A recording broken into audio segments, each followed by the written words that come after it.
Good morning or afternoon or evening, everyone, depending upon when you watch this. It's afternoon here. It's Saturday, March 21st. This is Pastor Ryan Pronzinski of Christ Lutheran Church in Michigan Center, Michigan. Greetings and God's peace to you. It's good to be with you again. It's a beautiful Saturday, and this is going to be another take of Chair Chats. I didn't get any prayer requests in the comment sections from yesterday, so I will not be lifting up anything specifically in prayer, but I encourage you, all who are watching this, to not only ask prayer requests in the comment section, but also any questions you might have that are constructive, or comments that you have that are constructive, things that you found helpful, or things that I don't want to say are bad, but maybe, less than helpful. Probably just name the things that are more helpful than others, and then I can try and focus on those, because I'm trying to do this for you all, not simply for myself. I really don't like the sound of my own voice that much. Let's see. So I think, as I've said before, these are intended to be daily devotions to to help you engage your faith right now, as we probably can't go to Bible study or possibly go to worship, depending upon where you're at. And I want you to be able to have the Bible in front of you, some meaty questions you can ask to engage your faith, and some things to talk to family or friends about that are relevant to today, in the midst of this pandemic, and just living a life of faith, not only in the midst of the pandemic, but in the world we live in today. So that's the whole point of these videos. They're not intended to necessarily just be watched all at once, although you can. I encourage you throughout to pause them and ponder the questions that I ask, or if something stands out. So yeah, just again, because these are new, I'm just kind of giving an introduction again. Since it's Saturday, I want you all to know I will not be doing a chair chat tomorrow on Sunday, because I will be doing worship tomorrow from the sanctuary at Christ Lutheran Church, and I've been posting our Facebook thread link in the comments, or in the description section below. So if you would like to join us for worship on Sunday morning, where we start at 9:45 Eastern Standard, and we're streaming on Facebook Live, I will have the link in the description section of this video. Okay, I think I've said all I need to say, but that's going to be true every Sunday. I will not do chair chats, as I will be doing worship in the morning. I encourage you to watch worship this Sunday, because we're going to have a special guest, if you will, helping to lead worship this Sunday. We're going to do things a little bit differently than we did last Sunday, and would have been from our normal Sunday anyway, so I encourage you to check it out. That's your teaser to check out the live stream. All right, so today's texts are Psalm 23, which, again, I'm not going to read Psalm 23 again. I'm not going to go into comments or questions on it, because it's been Psalm 23 for the past 3 days now. If you want to hear some thoughts I have on it and some questions to ponder with regard to Psalm 23, look at Thursday's chair chat. It'll be the first reading and first set of questions and comments. After Psalm 23 today is 1 Samuel 15, 32 to 34. It's a continuation of the last 2 days' readings from 1 Samuel. So if you want to hear some of my thoughts on 1 Samuel, I'm not going to go into great detail today. Listen to both Thursday and Friday's chair chats on the Samuel section to get more there. And then the last reading is going to be from the Gospel of John, the first chapter, verses 1 through 9. I'm going to grab a sip of coffee here, and then we'll continue.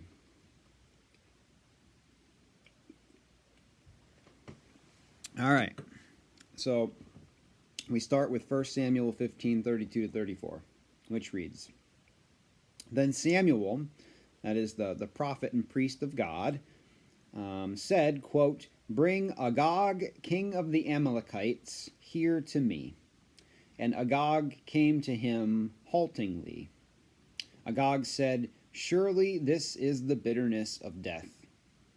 But Samuel said, as your sword, that is King Agag's sword, as your sword has made women childless, so your mother shall be childless among women. And Samuel hewed, that is cut, Agag in pieces before the Lord in Gilgal. Then Samuel went to Ramah, and Saul went up to his house in Gibeah of Saul. All right, so I got to give you a little background if this is the first one you're checking out here. In this chapter of Samuel, chapter 15, the Lord tells Saul, the king of Israel, and his people, like, utterly destroy the Amalekites, and not just the people, but all their stuff too. Again, I don't have time to get into all of violence in the Old Testament and what it means. If you have questions on that, I will diligently seek for resources for you to look at what that means. But I am going to pose some thoughts on it, at least today's little section here, a little bit on that. But I just don't have the time to go into that in great detail. But that's what's going on. God said, utterly destroy the Amalekites to Saul the king. Saul does not. Saul gets in trouble with Samuel and God. And then apparently here at the end of the chapter, Samuel kind of finishes carrying out the task that the Lord had given Saul by killing Agag, the king of the Amalekites. Okay. So how I want to engage this is this way. I want to just name 2 points about specifically this violent text, but also possibly other violent texts in the Bible as well. The first point is this, why is this in here? What do we do with this as people of faith? This is not an easy text. It's quite hard. And I'm doing this on the fly again, by the way. I haven't been researching this either. The first point that comes to my mind as we read this is, even in violence, right, which we just read, and hard things that take place, God is still a part of our human story, no matter how violent or unfair life gets, right? So we have this story of violence, and it's uncomfortable, and it's hard, and it might even seem unfair or not right.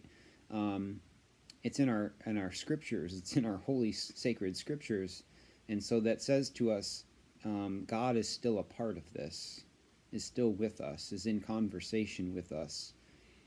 Amidst this violence and hardship. And that's a comforting thing, because whether we like it or not, the world is a violent, hard place. So that's point one that I would have you take away from this after reading those few verses in Samuel. The second point is this. If you're like me, and you're like, boy, this text is really uncomfortable and hard, and it is, and you really don't quite like the notion of, even if God says do this, like go kill these people, and you take that to be exactly how things went, right? Because the Bible is written by people, but we do believe it's inspired by God. There is kind of always this air of, where does inspiration from God and human justification in the name of God, end and begin? So if you're uncomfortable by this violence, I kind of want to say to you this morning, good. I would hope you would be, because my second point is this. Might it be that we have stories like this in our scripture in order to make us uncomfortable as it concerns violence in the world, especially violence in the world in relationship to our faith? And this is what I mean by that. We do live in a world with much violence, right? And it doesn't just have to be human-on-human violence. I mean, right now we're experiencing, microorganism on human violence, and people are getting sick and dying from something they can't even see. So, again, the first point was, it's nice to know that God is a part of our human story, even amidst the hardship and violence, because these texts are sacred texts, right? That says to us God is a part of our story, even when it's violent and hard. But might God also have made sure to have people include these hard stories in our sacred texts so that we don't praise violence, right? but rather are brought to a place of discomfort. Yes, God, according to the text, tells Saul, and then since Samuel hears about it as well, tells Samuel, like, utterly destroy the Amalekites, right? That's what we read. But that doesn't mean we have to like it. And it doesn't mean we have to praise the violence, right? And maybe this is put in there in such a way where it's like, I mean, think this is an ancient text. People don't have Netflix and horror movies and gore and violence that they can consume all the time, right? So to hear that King Agag was hewed into pieces, I just think of like a body being sawed into pieces. That's utterly violent and disturbing, and maybe that's the point, right? It should make us uncomfortable, because if we're uncomfortable about it, we can't become desensitized to the violence, or even supportive of the violence, right? And why we wouldn't want to be like, oh yeah, okay, God said kill people, great, that's an awesome thing, let's go kill people, is because truly the very first command that God gives to all of creation, including all of humanity, in Genesis 1, is to be fruitful and multiply.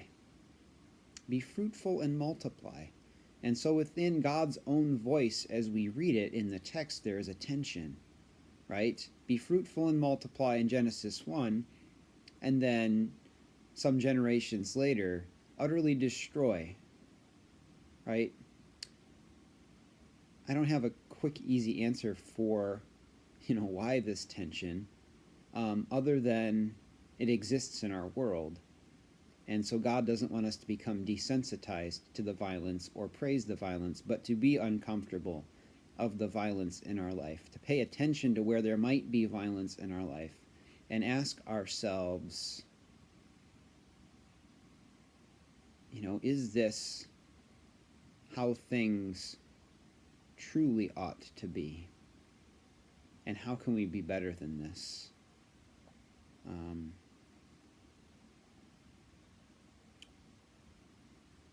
And so again, I wonder if these violent stories we have in the Bible, whether it be in Samuel today or anywhere else, are meant to help us hold these 2 points in tension, right? One is that God is with us in the violence, and we are bound to experience it, just like this disease that's going throughout our world right now.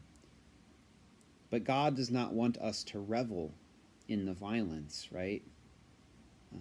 Even if it seems like God commanded it. Rather, God would have us give praise for God's faithfulness to God's people, right? So instead of reveling at the fact that the Amalekites and everything were utterly destroyed, the people of God should be reveling that they've been protected, that God is victorious. And again, that's not an excuse for violence. Again, we should be uncomfortable about it. We should be asking ourselves, how might we live into the victory of God without violence? And when violence does happen, what part of our humanity has been lost in the midst of committing said violence? I'm totally jumping ahead, but John is the next text that we're getting to. In John, Jesus says in the Garden of Gethsemane to Peter, who takes the sword when they come to take Jesus away and chops off one of the servants' ears. Jesus says to Peter, those who live by the sword die by the sword, right? God is with us amidst the violence. And as we'll see in Jesus through the cross and grave and resurrection, God is able to work in violence, through violence, to bring about new life. But it is never God's desire explicitly for violence and to celebrate violence. And so maybe all these stories of violence are to hold those 2 points in tension. Again, I know I keep coming back to it, right? That God is with us in the violence, but we should never praise the violence or become apathetic toward the violence, or what's the other word I was looking for?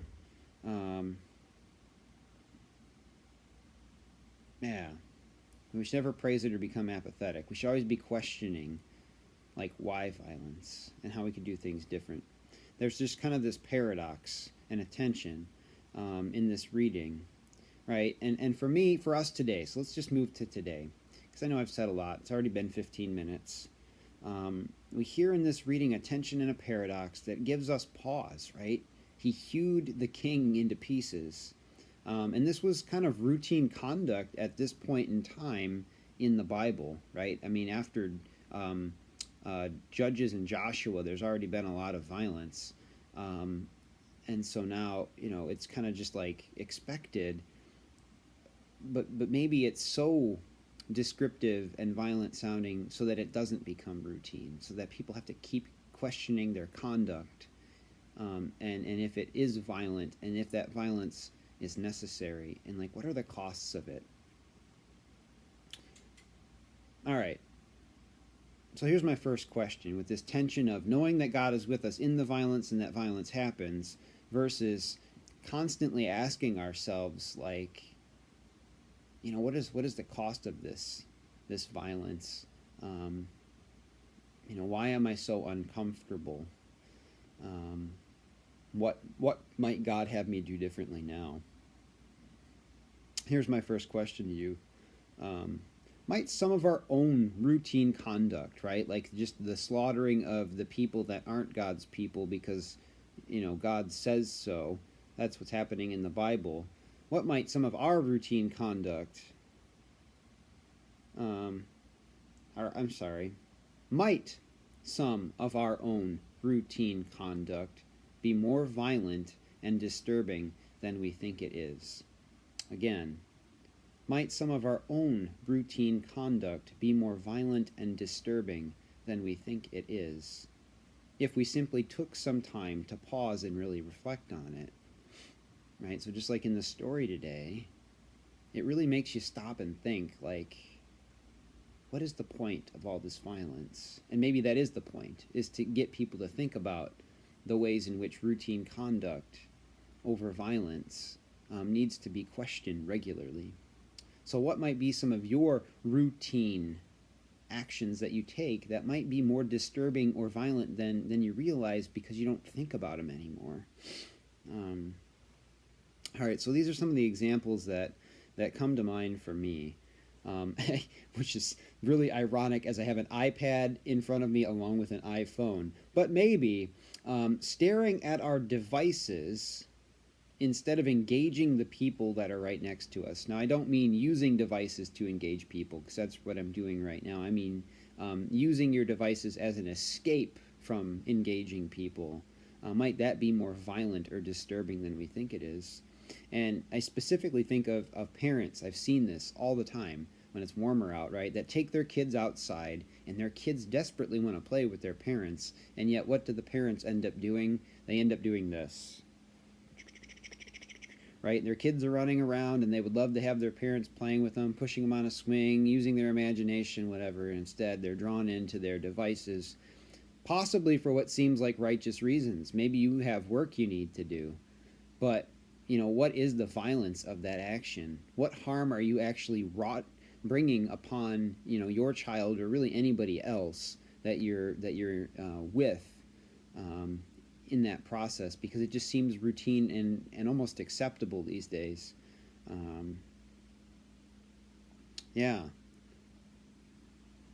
How might that action be more violent than it appears? What messages are we sending our children or the other people when we intentionally don't engage with them? So I'd have you think about that. What are your routine actions that you do that might actually be more disturbing or violent than you think? And if you sat and thought about them, it might make you pause and give question and change your actions. All right. The other example I think of routine actions that might be more violent or disturbing if we just actually looked at them and paid attention to them is this. So when couples, maybe even friends or family, at the end of the day say, well, how was your day? And then the response is simply fine. And then that's the end of it. And neither person in the relationship seems to dig any deeper than that. right? And this encounter probably seems normal. I mean, it probably happens to many of you often, and it seems harmless or maybe even righteous. But what if it's more violent than not, right? What if your spouse or your friend or your family member or your neighbor needs you to see or hear beyond the fine, right? Needs you to pay a little bit more attention. Maybe you're distracted by something else, but they're just feeling a little bit too desperate or hurt or vulnerable to actually express that, and they need you to dig it out a little bit. Maybe they need you to say something like, I heard you say that you're fine, but you look a little down. I imagine that your day was more complicated than just a fine, huh? And then see where the conversation goes. Use empathic responses like that. Invite people to say more. I know the language I like to use is asking somebody, like, what's something you're thankful for today, or what's a high or a highlight for you today, or what's a challenge today, what's your biggest challenge today, your biggest low today, biggest low moment, to help people dig a little deeper, because again, what violence or harm might we be bringing upon the people we care about most by simply letting the routine of, oh, how was your day? Fine, and then stopping kind of be the end of it. And I know that might not seem quite as comparable as cutting somebody into pieces, but I mean, that's the point of this dialogue right now and this devotion is it's like, most of you aren't going to cut people into pieces, but what are your routine actions that seem righteous, right? That might actually be doing more harm than you think.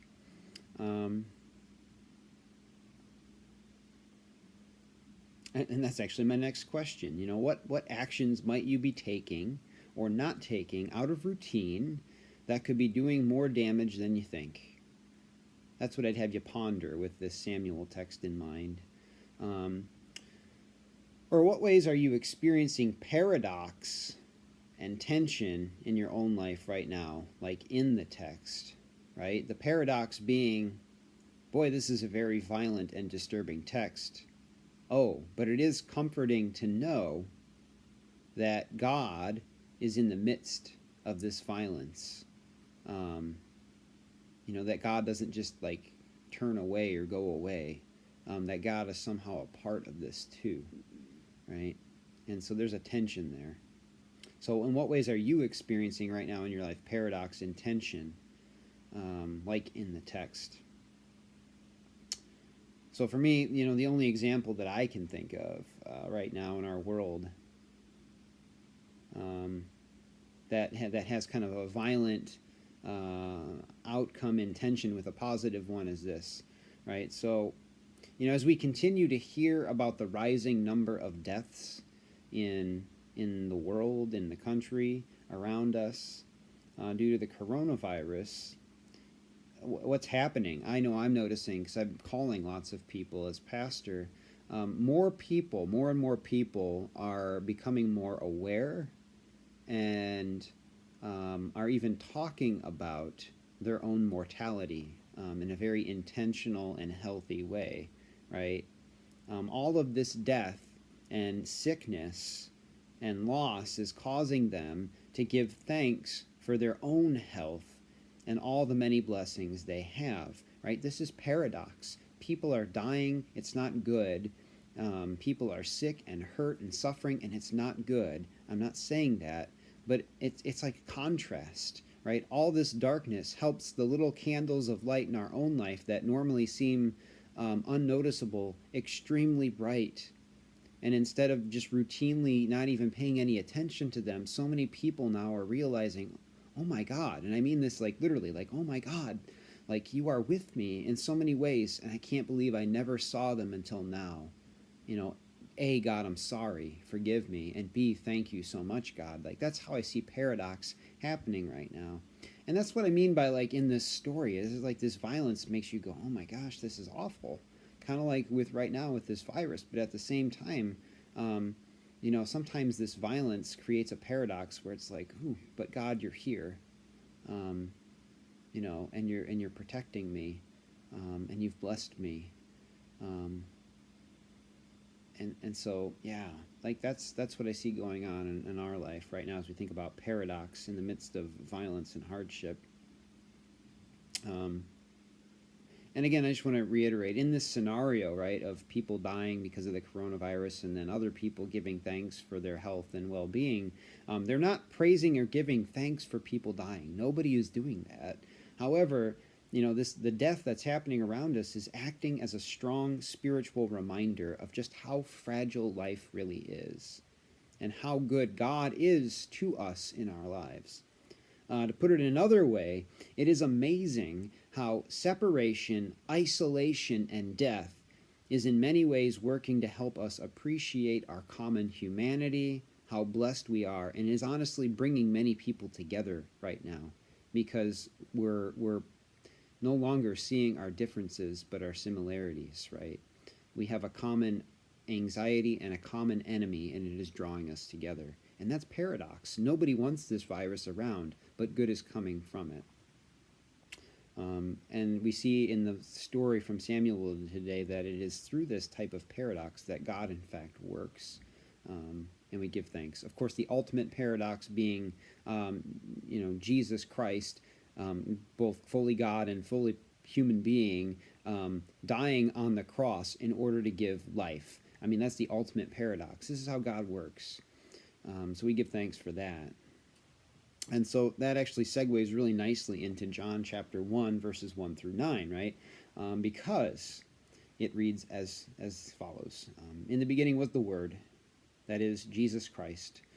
And the Word was with God, and the Word was God. He was in the beginning with God. All things came into being through him, and without him not one thing came into being. What has come into being in him was life, and the life was the light of all people. The light shines in the darkness, and the darkness does not overcome it.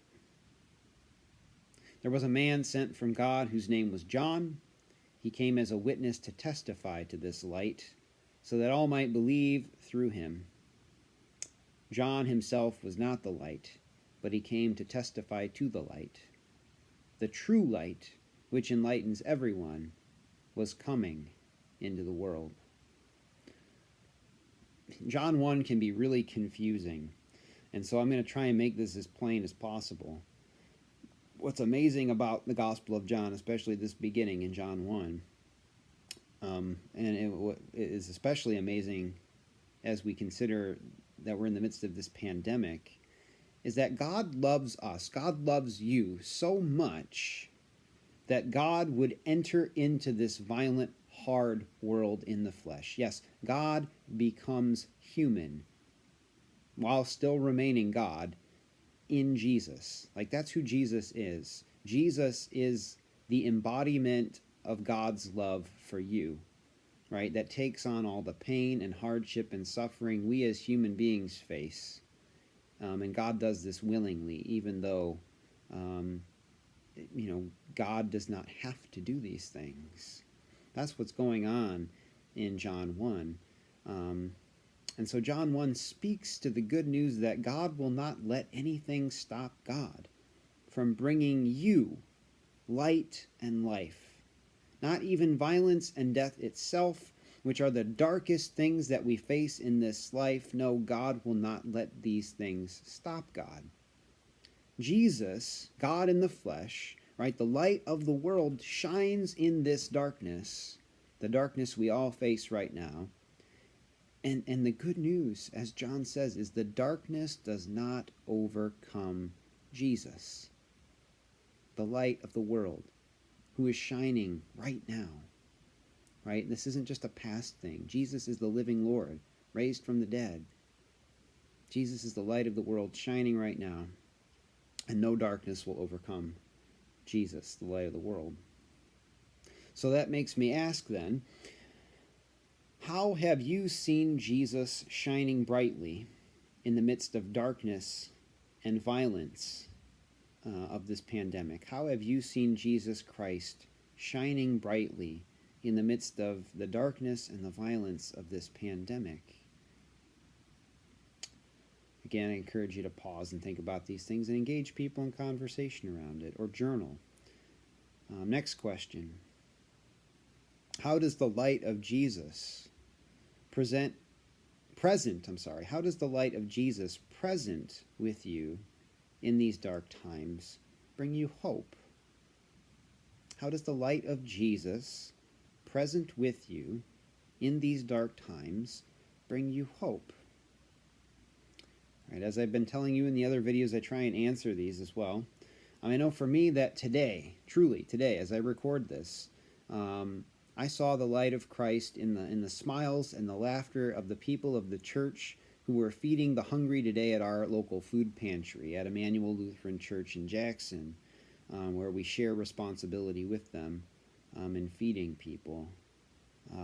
Truly, it was, I can't put it into words, to just see the people I know and love smiling and laughing, and there was just so much joy in that space amidst a great deal of anxiety and fear right now.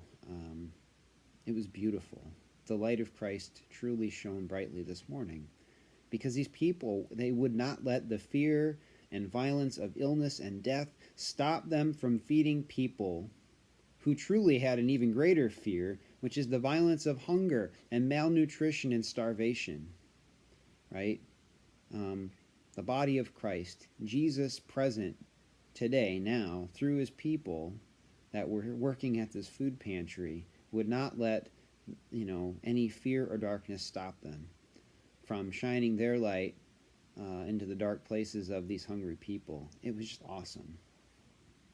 And yes, it would in fact be easy for all of us to say, we're not supposed to be around more than 10 people, and just throw up our hands and just let the violence of hunger happen and win, right?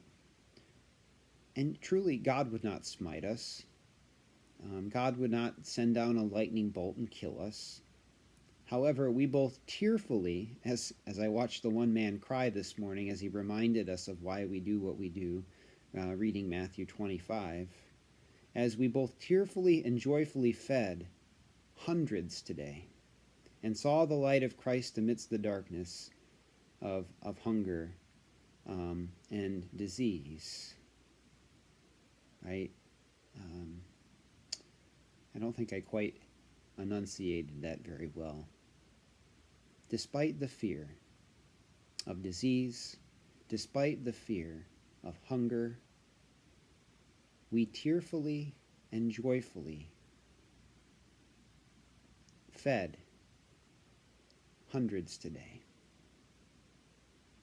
And in this past week, honestly, this was probably one of the most joyful spaces I've seen, where by any other standard, it would seem probably the most anxiety-inducing. Not that we were hundreds of people. I mean, we limited the amount of people. We kept it pretty safe. But still, in a room full of people that anybody could be sick, in a room full of people that are hungry and worried that they may not be able to get food anymore, in the midst of all this potential anxiety and fear, the light shines in the darkness, and the darkness did not overcome it. There was great joy.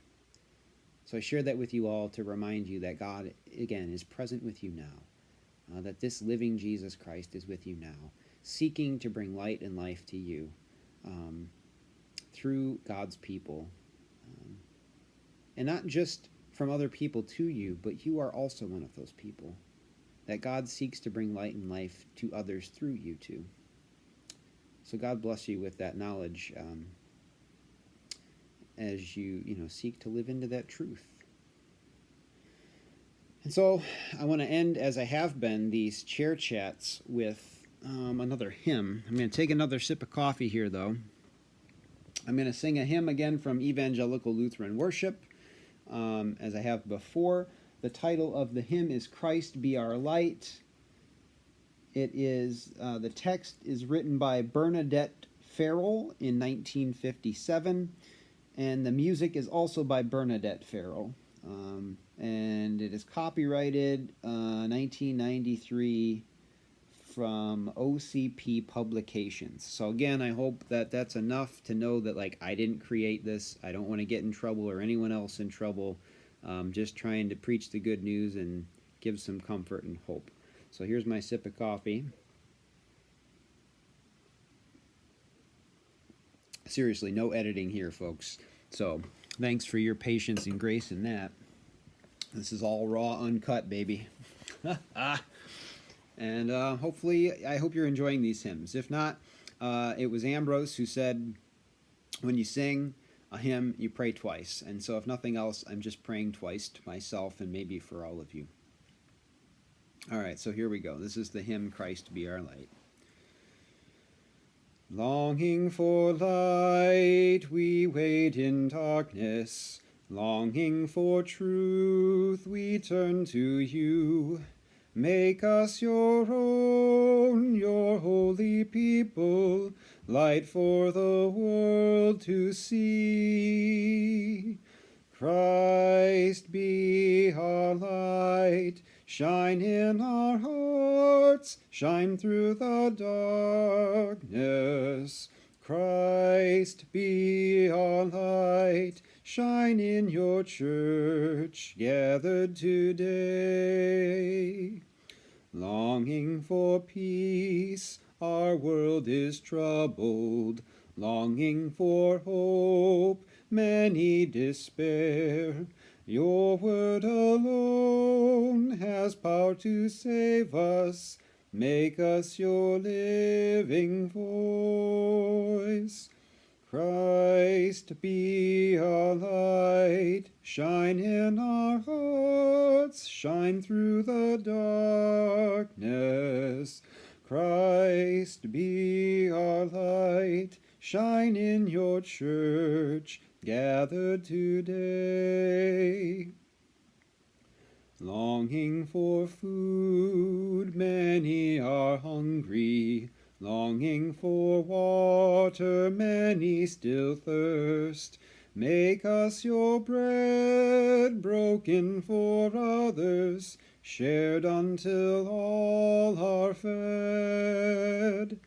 Christ be our light, shine in our hearts, shine through the darkness.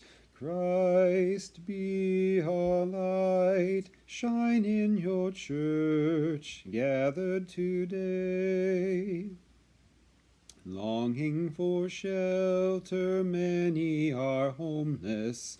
Longing for warmth, many are cold. Make us your building, sheltering others, walls made of living stone.